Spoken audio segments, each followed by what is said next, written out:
So introduced myself before, but in case you weren't with us for the plenary, my name is Ellen Kohler. I am the Program Director of Water Resources for the University of Maryland's Environmental Finance Center. We are one of 10 centers around the country, and we serve communities throughout EPA's Region 3. I am based in Wilmington, Delaware during COVID and not during COVID. Most of my projects are in Pennsylvania and Delaware. Many of them involve supporting multi-municipal collaborations around MS4 compliance or supporting communities and partners in developing financing strategies for MS4 program implementation. Next slide, please. In the plenary session, I had a slide that showed a bunch of different things that EFC does. I wanted to focus on the MOST Center. This is an online, MOST stands for Municipal Online Stormwater Training. So you can access this at any time. It is free. You can see that there are some courses that address financing, like the Stormwater Financing 101 class.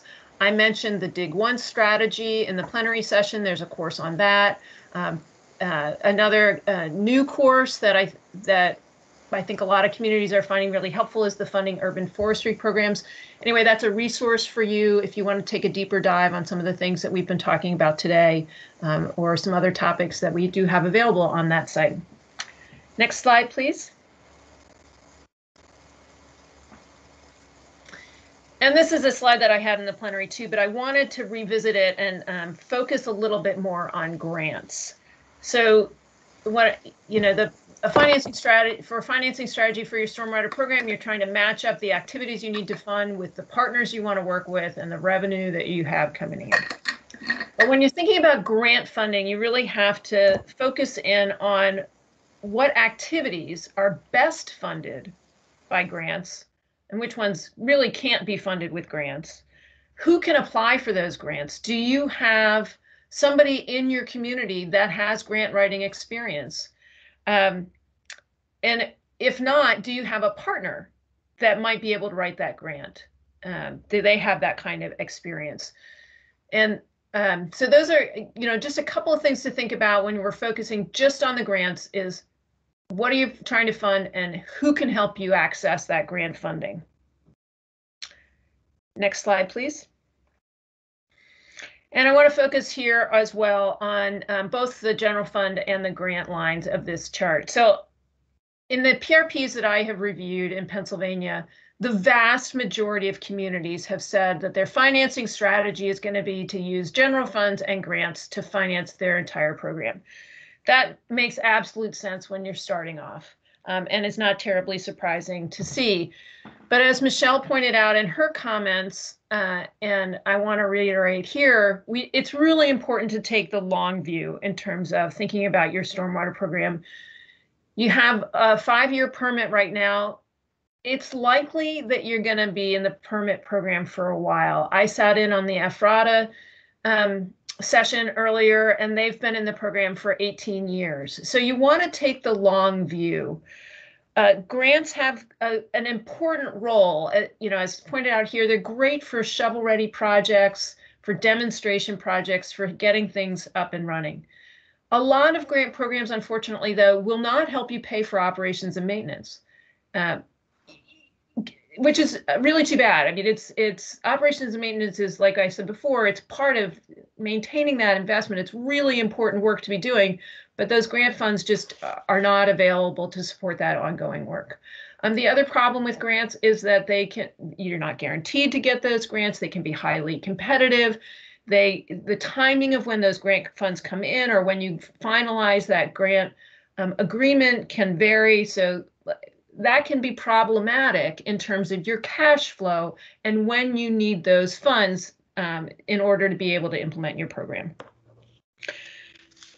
I will say that when you're looking at grants, do consider who you're partnering with. And what we are seeing right now is that funders are very focused on collaborations. So they want to see whether you're working with, now that can be an internal collaboration, that can be working with partners within your municipality or other public entities like your wastewater treatment authority, for example.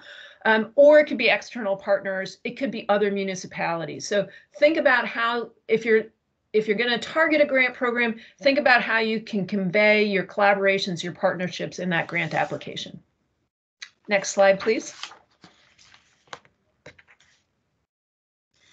And as I said before, like the timing of those revenue needs is really important. So this is just sort of a snapshot of, say, one BMP, one best management practice. When you implement that best management practice, you experience a big spike in costs, right? That's the acquisition period when you're acquiring that asset, when you're building that BMP. But you also have costs over the entire life cycle of that best management practice. Now, those costs aren't as high. You might experience, a couple of peaks when you have to do some more intensive maintenance to really refurbish that best management practice and make sure it's functioning the way that you need it to function. But those costs over that lifetime are actually generally like 60 to 65% of the costs overall of that, having that BMP function for your community. So it's really important to think about that life cycle. Grants are generally going to hit the ground for you in terms of acquisition. As I said before, they're not going to help you with those 60 to 65% of the costs of the life cycle of that BMP. So you also have to think about how else you're going to augment that grant money. How am I going to maintain this BMP? As I said in the plenary, one thing to get you kickstarted in terms of thinking about this is to include the operation and maintenance costs for the first 5 years of that BMP and incorporate that into the project budget so that you're beginning to, make that a norm, make funding, operation and maintenance, budgeting, operation and maintenance a norm in your community, even if, say, a grant funder isn't going to fund that portion of your project budget.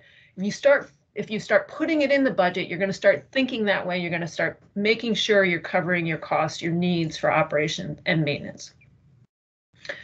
Next slide, please. Okay, so let's turn to grants and talk a little bit about grants. Michelle mentioned the state revolving funds. She also mentioned FEMA hazard mitigation. I want to make sure you're thinking, at all three levels. Think about grant funding that's available at the federal level, at the state level, at the local level. Grant funding that's available from, regional philanthropies, from local philanthropies, in order to be supporting the work that you need to do. I'm going to talk a little bit more later about the Dirt and Gravel Road program. There are community block grant programs through the Pennsylvania Department of Community and Economic Development. Those block grant programs apply to urban revitalization. So boroughs can use that money, as part of a revitalization project to be implementing some, say, green street projects, some roadside BMPs. The state hazard mitigation funding is also available. I'll talk a little bit more about a specific program that's being developed for pre-disaster mitigation that we want to be targeting. And then another source to think about, that you might not have, if there's been some kind of, unfortunately, an environmental challenge in your community and there's been a settlement that resulted in some impact funding, there might be, natural resource damages, for example, there might be some local funds along those lines that you might be able to access to help support your program. We've seen that, for example, in the Schuylkill River Restoration Fund, some of that funding is the result of a settlement. So there might be some local sources like that. Next slide, please. Okay, so looking at hazard mitigation specifically, and this is one of the points that Michelle made in terms of looking at co-benefits. And I have to believe that most of you are in communities that have experienced flooding and significant flooding in the last couple of years, given the large storm events that we now have in this region, frankly, across the country. But in the Northeast, we're anticipated to be seeing a 71% increase in the number of large storm events. So these flood events are not going to go away. We need to start planning for them. We need to start addressing them. And so these FEMA funds are pre-disaster funds. And it's through a program that they're now calling the BRIC program. It's Building Resilient Infrastructure and Communities. Unfortunately, although this slide says the application period is open, I'm sorry, I should have updated it. It's just recently closed. But this is a great opportunity for you to think about the co-benefits of implementing some of your projects that you might need to do for your MS4 compliance that can also help your community address some of the flooding challenges that you might have. So, and it might mean working with some different people. It might be working with some of the folks at the county level, for example, that help out with hazard mitigation. So I would encourage you to create some new partnerships there across the folks who are engaged in this work. I also want to point out that there is research that shows that distributed green stormwater infrastructure, so distributed, say, bioswales throughout the community, they do help address the amount of flooding that you get in your community. They're not going to help you manage all of the flooding in your community, but it does reduce the amount of flooding that you're going to get. So it is an important strategy to be considering in terms of how to help your community become more resilient. Next slide, please. I also wanted to point out these resources that are available from the Commonwealth Financing Authority. You might be familiar with these if you run a drinking water, if your community has a drinking water authority or a wastewater authority, or you have them within your municipality. But there are also, these funds can be used for managing stormwater. I would guess that in the past, most of this funding the way the communities have looked at this funding has been to think about gray infrastructure. There is nothing in these programs that limits their use to gray infrastructure. You can use them to look at green infrastructure. And the reason I keep talking about green infrastructure is because it is a less expensive way to be managing stormwater, and it generally results in co-benefits like the resiliency piece that I just mentioned. So, I mean, to be blunt, building a new stormwater system that is pipes and inlets is pretty darn expensive. If you've got maintenance issues you need to deal with your stormwater system, absolutely access this funding to address that maintenance of that gray system. But if you need to augment, if you have more stormwater you need to manage as a result of these large storm events, and you want to be thinking about green infrastructure, these programs can help you out. So, and what's interesting to me is that the source for these funding is so varied, so the H2O PA program comes from gaming and tourism revenues. And you can use that, and they're grants. I want to emphasize, they're grants. So you can get a grant for up to, and some, the amounts vary here, right? So you can get $500,000 for any one project. You have to use it within 6 years. There's flood control in the H2PA program as well that you can be looking at in terms of helping fund that. For the Pennsylvania Small Water and Sewer System, sewer funding, that money comes just from the fiscal code, so just from general property taxes and other state taxes. Share the property, whatever. Anyway, and you can use those for some of the smaller projects that you might have. So you can be looking at a $30,000 to $500,000 project. So it can be used to build stormwater systems. Now, there's nothing in there that says it can't be a green system. And we're starting to see some communities start to access these funds for these purposes. The Act 13 dollars come from Marcellus Shale gas impact fees. And this is a place where where partnering could be really helpful. So I've seen some communities work with watershed organizations to apply for the watershed restoration and protection funds to do a stream restoration project. The flood mitigation piece is a little bit different in that these are projects that are already identified in partnership with the Army Corps. So there might be some of those projects in your community. It's worth looking into to see if that is a funding source that is available to you. Next slide, please. Okay, I hope you guys all know about this program. This is one of my favorite programs. It's the Pennsylvania Dirt and Gravel Low Volume Road Program. This is a program that quite frankly, was started by a bunch of people who love to fish from Trout Unlimited. And they were noticing that there was a lot of sediment getting into the streams in Pennsylvania, and realizing that that sediment was coming often from road runoff. And they did some research. They shared that research with legislators and got the legislators to approve having some of the funding that comes from liquid fuels dollars head towards conservation districts. And then those conservation districts help fund projects either on dirt and gravel roads or on low volume roads to manage the runoff, so that the runoff that enters the stream no longer is polluting the stream and impacting fish populations. So really interesting program. It's unique to Pennsylvania. It is not something we see in any other of the states that we serve. And it provides 50% of the funding for a project. The 50% that needs to come from the municipality can be in-kind funding, so it can be, staff time, things like that. It can be funding that comes from volunteers that are helping out or from other partners. The program does require that somebody on staff or somebody that's going to be present when the environmentally appropriate BMP is implemented, they have to go through a training process. And the Center for Dirt and Gravel Roads out of Penn State provides that training. It happens a couple times a year.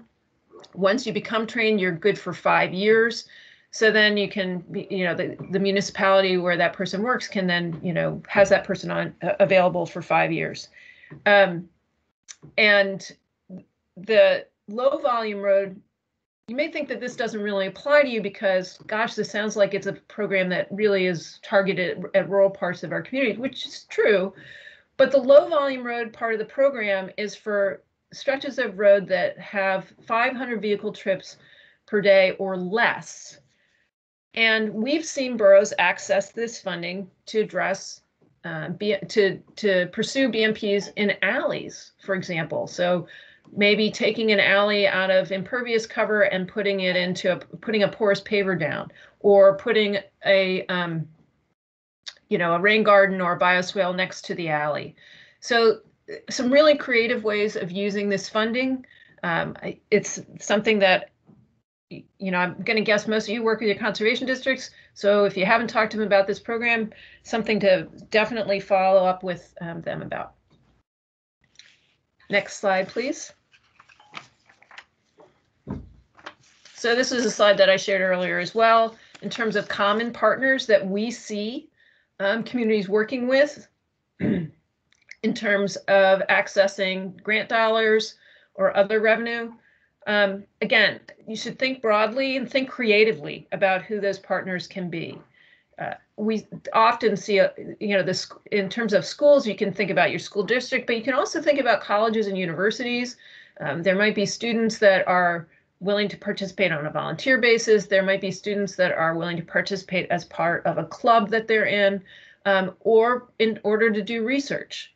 So there are some different ways of engaging with these folks. Again, as I said before during the plenary, these partners can bring different kinds of expertise to you in terms of maybe even actually applying for the funds, or they might have access to some funding grant funding that you don't. In addition, they can also help staff the work potentially, or help you get the word out about a project that you want to pursue, and bring in other potential funders to support that project. I sat in on the session this morning that Madison Smith from the Susquehanna Township was talking about her public education and outreach that she does for MCMs 1 and 2, and she talked a lot about partnering with her conservation district and the resources that they were able to bring in terms of grant funding to get, I believe she said, rain barrels that everybody loves. So like, she didn't spend any money. She didn't apply for that grant. She did that all in partnership with the conservation district. So those are great examples of ways that engaging partners can help you access grant funds. Next slide, please. And the funding, that grant funding, can also be available for project implementation on some pretty substantial best management practices. This is a stream restoration project in Plum Run, which is in East Bradford Township. Now, this is not within the Bay. I know there are plenty of examples in the Bay, but I had some good pictures of this one. And you can see the before and the after. You can tell that that after we don't have nearly as much sediment coming from the banks entering this stream in a large storm event. And so it's a very effective project. Next slide, please. And here's how that project was paid for. Brandywine Red Clay Alliance partnered with the Chester County Conservation District to apply for several different grants. There are 4 separate projects that were completed over 5 years in this stretch. There may be more now. This project, the information I have here may be a little bit dated. And it's almost a mile's worth of stream that included some private properties and a golf course. The restoration included in-stream structures, stream bank grading, planting more than 1,000 trees and shrubs. It's managing upstream urban runoff from the borough of Westchester and Mill Dam legacy sediments. The funding came from a Growing Greener grant from the William Penn Foundation and Tree Vitalize. None of the funding came from East Bradford Township. So across these 4 projects, the costs were over $1 million and the township provided nothing.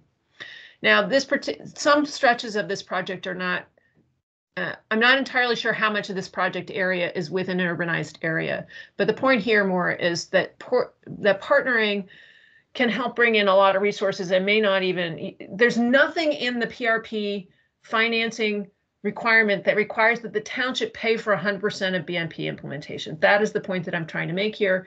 And that partnering with others can bring in some pretty significant resources in order to implement some projects.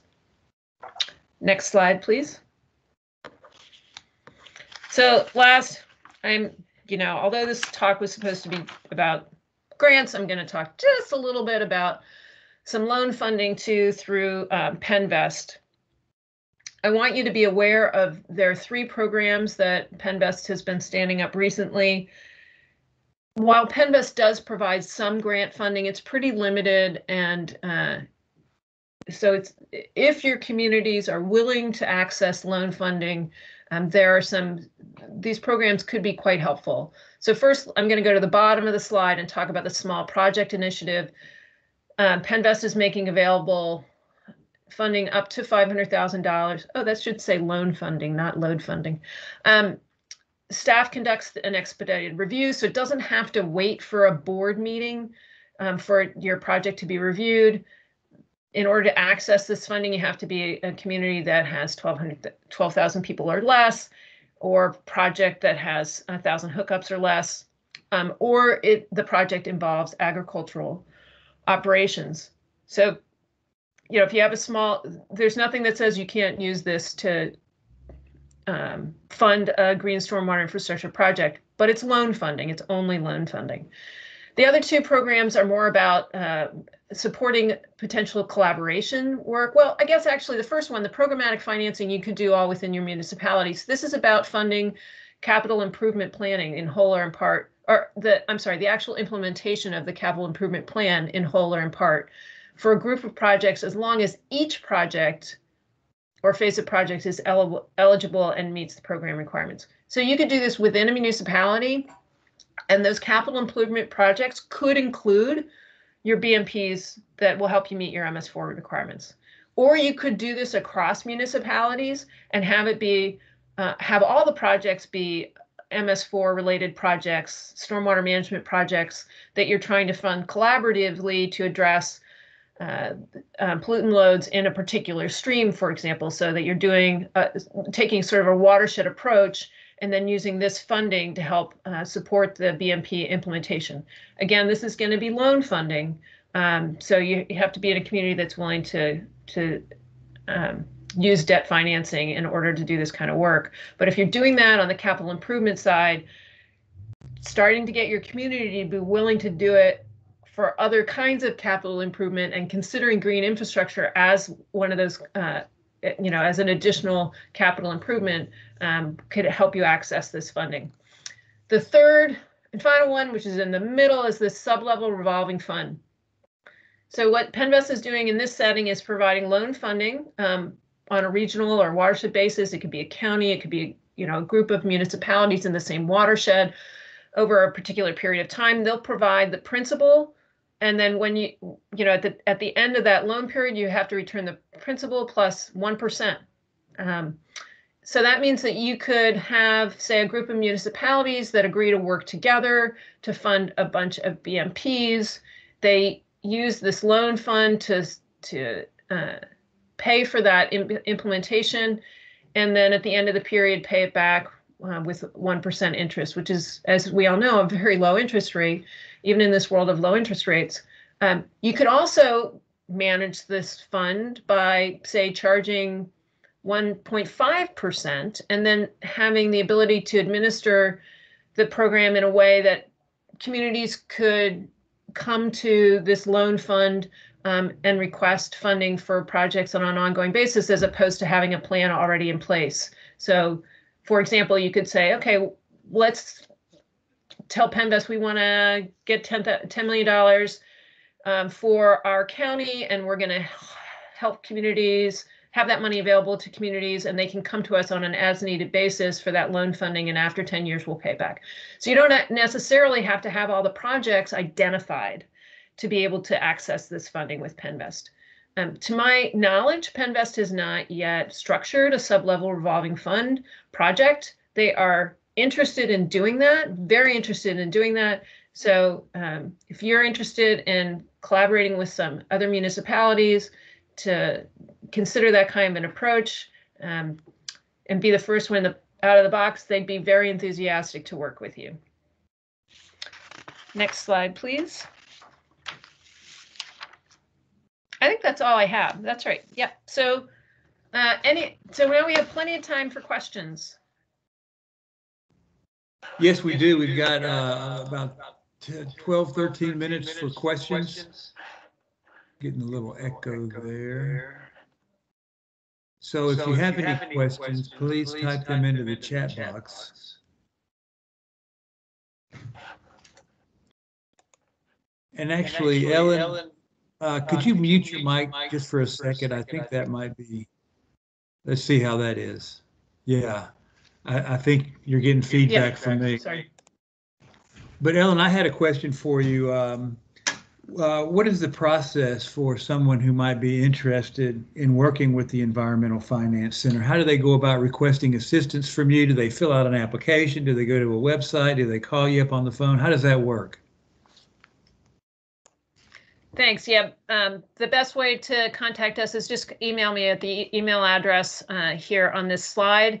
Unfortunately, we do not have any base funding that would allow us to just provide technical support on an as-needed basis. We do have to identify some funding to have in place.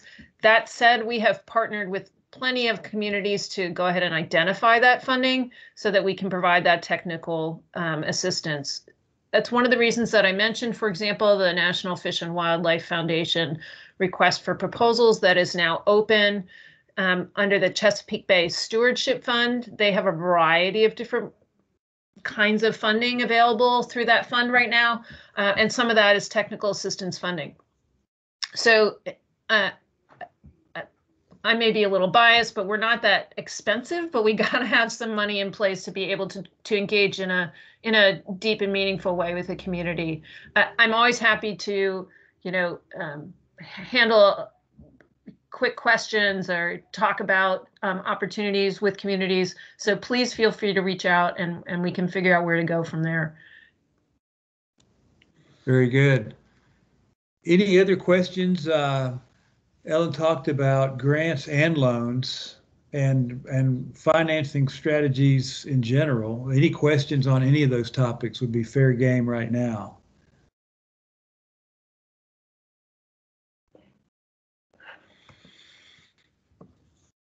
And if you guys don't have questions, then I might try to get some information back from you all. I asked earlier, and we'll just fill some space here while you're coming up with questions. Oh, here we go.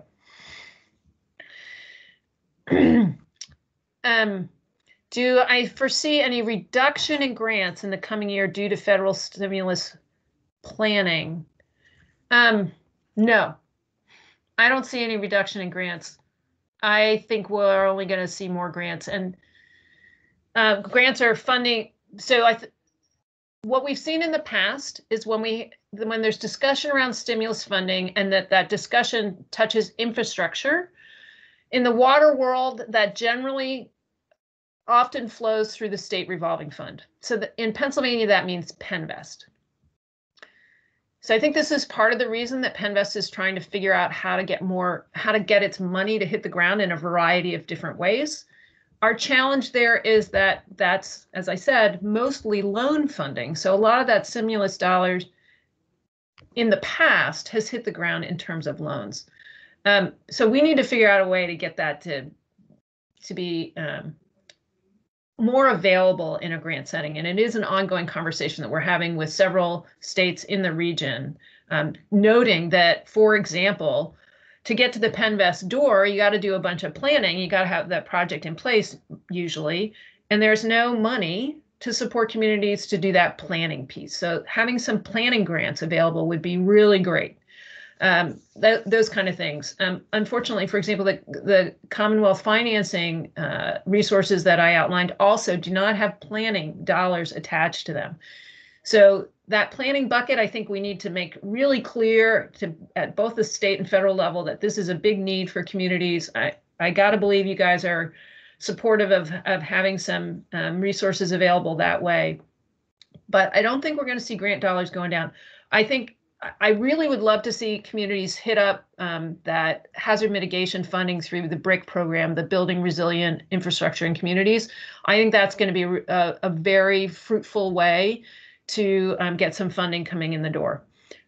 Now, in terms of the one place where we might see some challenges in grant funding might be the dirt and gravel and low volume road program because of a decline in the amount of travel that we've had. And since those dollars are, from the vehicle code, it may be that we see some decline in those grant dollars being available. But at the federal level, I don't think we're going to see a decline in grant availability.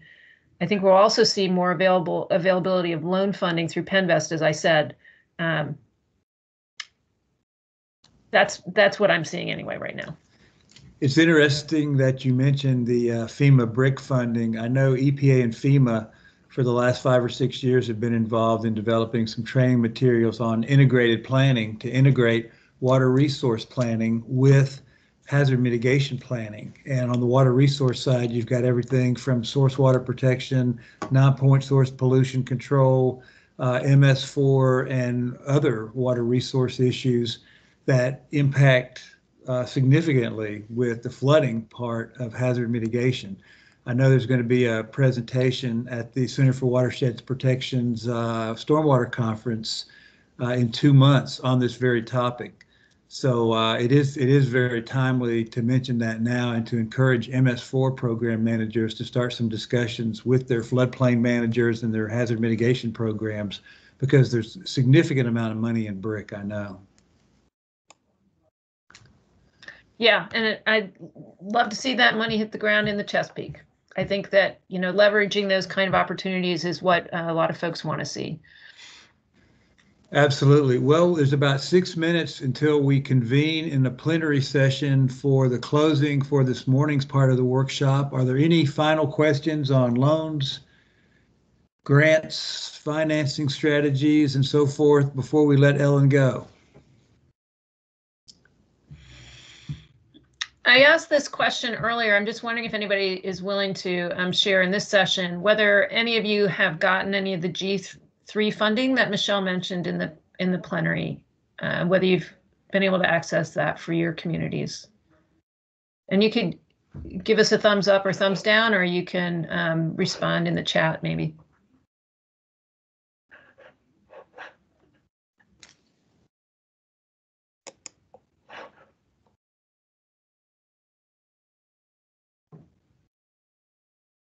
Well, I'm glad the word's getting out about G3. I know we helped host a workshop a couple years ago on G3 funding, and there's quite a bit of interest. A good program, a good pilot program to get things started, especially for small communities.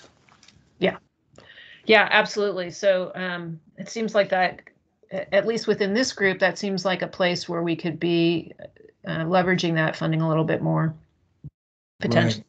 Right. Since we're not seeing any responses, I didn't see anything from anybody. Did you? Yeah, I just saw something about we're putting in our second planning grant application in March. Oh, okay, good, excellent. So good. And that's actually one of the lessons learned from that workshop a couple years ago, is that people who did return to the program after initially not getting funded were much more successful the second round. They knew the ropes a little better and had some interchanges with the sponsors and were very successful on their second round. So that's good that they're reapplying.